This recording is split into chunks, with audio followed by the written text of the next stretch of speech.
It'll be all right on the night, or so said Dennis Norden on the ITV show featuring the best of TV's bloopers, mishaps and hilarious blunders. From slips of the tongue, spectacular falls and unexpected intruders, all of these clips made us think, amidst our laughing, will it really be all right on the night? We might recall the times when we have made impressive mistakes which reddened our cheeks, or the occasions where things didn't quite go to plan. But hopefully, in hindsight, they just bring amused smiles to our faces. But ultimately, we do want it to be all right on the night, or because it's Yorkshire Day, to be right. All right, satisfactory, adequate, acceptable. On our bad days, we long to feel that way. On our good days, we smile because we can genuinely say, I'm all right, thanks. Of course, we want everything to be all right. But what if we were created for a life that is more than all right, more than satisfactory, more than adequate? Our God is a more than God. When we open the pages of our Bible, we read of a God who doesn't just feed the 5,000, but provides 12 baskets of leftovers. We read of a God who keeps on filling up the empty jars of a widow with oil so she can pay off her debts. We read of a God who doesn't just welcome back his wandering son as a servant, but as his child. We have a more than God. God's love is not simply all right, satisfactory, adequate, or acceptable. God's love is more than all right. And because of that, we will too be more than all right. And we will be more than all right because we are more than conquerors. In Romans 8, we read of all the things this world can throw at us to make us feel less than all right.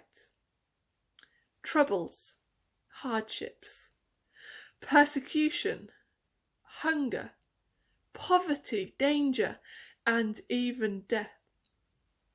These all have the power to make us feel less than all right.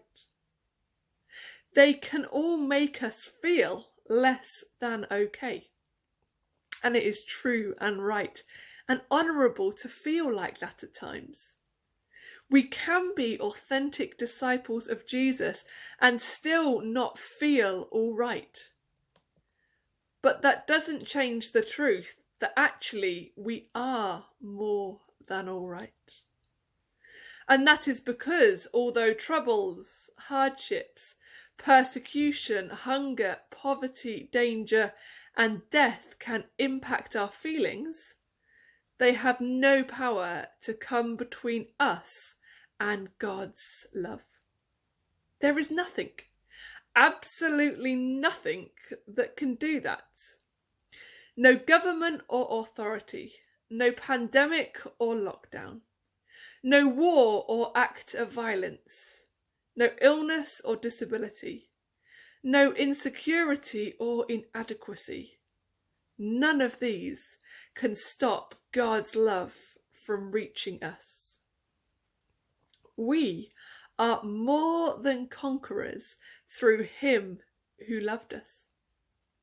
In Paul's letter to the church in Rome, we see his excitement seep through in his words as he uses a Greek word, hupernikao, which means to overwhelmingly conquer. Huper is above, nikao is to conquer.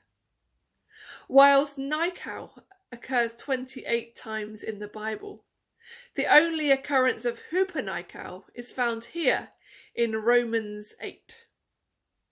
If you've got a pair of Nike trainers, each time you put them on, you're accepting that challenge to conquer whatever you are pursuing that day.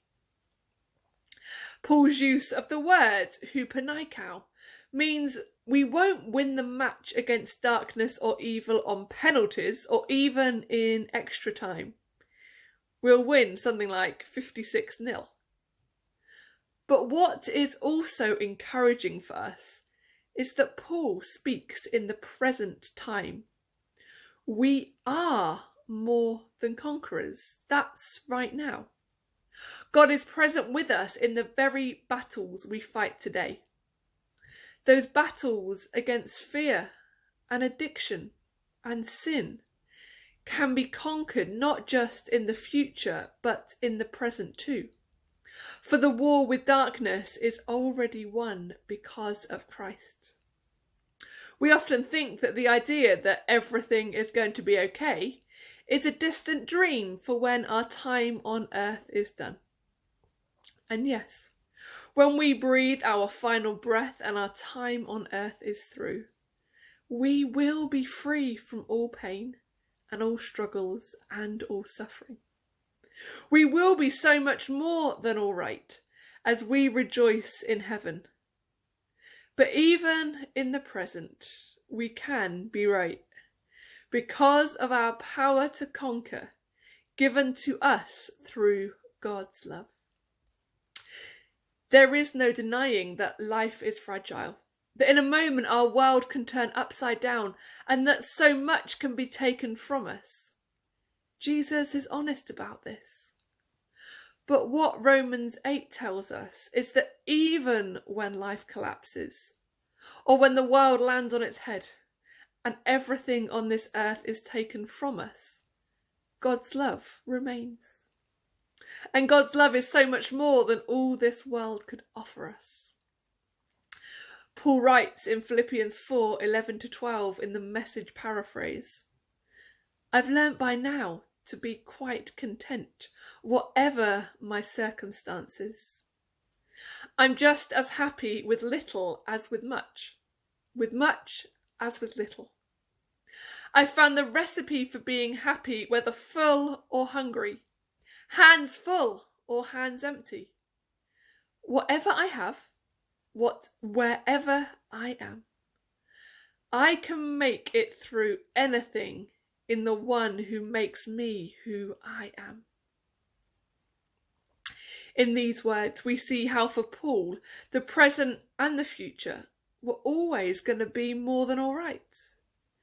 This was not because he always had full hands, but because he loved Christ and he knew the love Christ had for him. Paul did not need to worry how the practicalities of life would play out for him, because he knew that the one thing that mattered in this world was his, God's love. Timon and Pumbaa in the film The Lion King popularised the Swahili phrase, Hakuna Matata. This meerkat and warthog duo encouraged the young lion cub Simba through these words, Hakuna Matata. What a wonderful phrase. Hakuna Matata. Ain't no passing craze. It means no worries for the rest of your days. It's a problem-free philosophy. Hakuna Matata. No worries for the rest of your days sounds like a wonderful idea, doesn't it? What wouldn't we do for that kind of peace? But perhaps, like many people, when someone tells you not to worry, you think of a million more reasons to worry. But as we long to seek peace from worry and anxiety, we can know that even that won't separate us from God's love. Nothing will. We are loved. We are secure. We are safe. And no power of hell, no scheme of man can ever pluck us from his hand. We are more than all right. We are more than conquerors of all the things which threaten to take us out, because we are surrounded by God's love. Romans 8 verse 28 in the Voice paraphrase says this, We are confident that God is able to orchestrate everything to work towards something good and beautiful when we love him and accept his invitation to live according to his plan. Will our earthly lives be free from mishaps, mistakes, and heartaches? No. But when we rest in the knowledge of the undefeatable power of God's love, we can know that it will be more than all right on the night. God bless you.